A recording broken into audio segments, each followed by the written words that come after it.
Hello all, welcome to C Saturday. Let's go to the next reading comprehension question for today. So this is 2021 paper set B question number 62 and it's an inference kind of question. So आपको इसमें से inference derive करना है passage में से. ये passage है.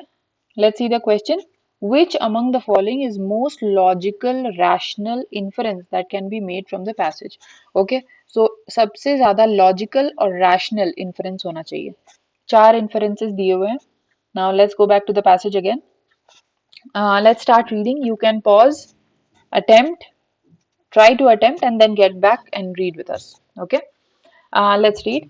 Our cities are extremely vulnerable to climate change because of the large concentrations of population and poor infrastructure.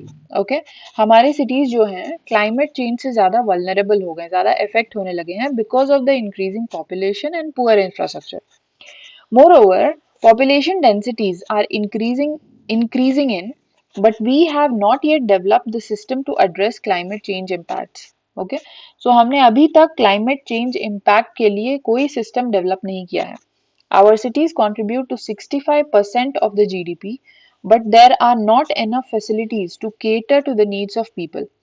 65% of GDP को कंट्रीब्यूट करती है हमारा करता है पॉपुलेशन बट स्टिल उनके नीड्स को केटर करने के लिए एनफ फैसिलिटीज नहीं है. Okay, it's important to address the issue of air quality. अब किस तरह के इश्यूज को एड्रेस करने की जरूरत है वो एग्जाम्पल दे रहा है. एयर क्वालिटी है, transportation et cetera that are vital to identifying sustainable solutions. Sustainable solutions लाने के लिए ये सब चीजें वाइटल है. Okay, we need to involve citizens in the city planning and create an ecosystem that meets the need of the people.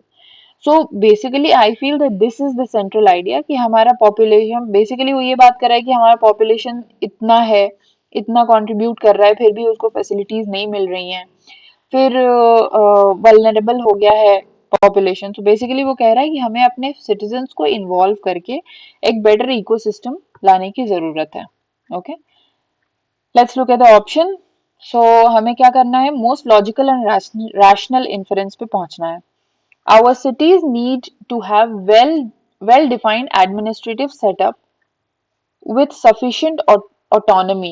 Now, were we talking about autonomy anywhere? Maybe कि एक well defined administrative setup और autonomy जरूरी हो. Okay, the but passage क्या कह रहा है? Passage ये कह रहा है कि पीपल को हमें इन्वॉल्व करने की जरूरत है. As I said, involving the citizens पे जोर दिया गया है पैसेज में, और ये हम इन्फर नहीं कर सकते हैं कि ऑटोनॉमी की जरूरत है और वेल डिफाइंड एडमिनिस्ट्रेटिव सेटअप की जरूरत है. Okay, ever increasing population densities is a hindrance in our efforts to achieve sustainable development. अगर ये hindrance होता, अगर ये होता हमारा inference, तो ऐसा बोला जाता कि हमें population कम करने की जरूरत है, population बढ़ने की वजह से क्या क्या problem. बट यहाँ क्या बात हो रही है कि हमारा population इतना contribute कर रहा है, ये सारी चीजों पे हमें ध्यान देना चाहिए, उनको इन्वॉल्व करके एक बेटर इकोसिस्टम लाना चाहिए. So obviously we can't infer कि population is an hindrance. Okay, to maintain and develop our cities need to adopt sustainability related interventions. Of course, if we go to the passage and see कि क्या बोल रहे हैं यहाँ पे, moreover population densities are increasing in them but have not yet developed systems to address climate change impacts. So ये climate change impact को address करने के लिए हमें क्या चाहिए? सस्टेनेबिलिटी रिलेटेड इंटरवेंशंस चाहिए. ओके, सो हम ये इन्फर कर सकते हैं कि to maintain and develop our cities we need to adopt sustainability related interventions. So we can go with option C. Let's read the fourth one also. Public private partnership. We didn't speak of any partnership. Okay, public private partnership mode of development is the viable long term solution for infrastructure and sustainability related problems in India. We never spoke of any partnership. Okay, so in that case we should go by C. Okay, so ये inference kind of question था, population economy area से था, और अब eliminate करके आप easily answer तक पहुंच सकते हैं. Okay, how did you eliminate? Simple hindrance, ये आप एक बार में पढ़ के आपको पता चल जाएगा कि these terminologies are nowhere used in the passage, so obviously we can't infer that. Now let's look at the keywords from the passage. Vulnerable क्या होता है? जो इजीली जिसको हम हार्म कर सकें वो वल्नरेबल होता है. Concentration large groups. Densities crowded condition जहाँ डेंस हो पॉपुलेशन वो. जीडीपी ग्रॉस डोमेस्टिक प्रोडक्ट ये आप लोग सबको पता होगा. फैसिलिटीज बिल्डिंग्स और services. Air quality cleanliness of air.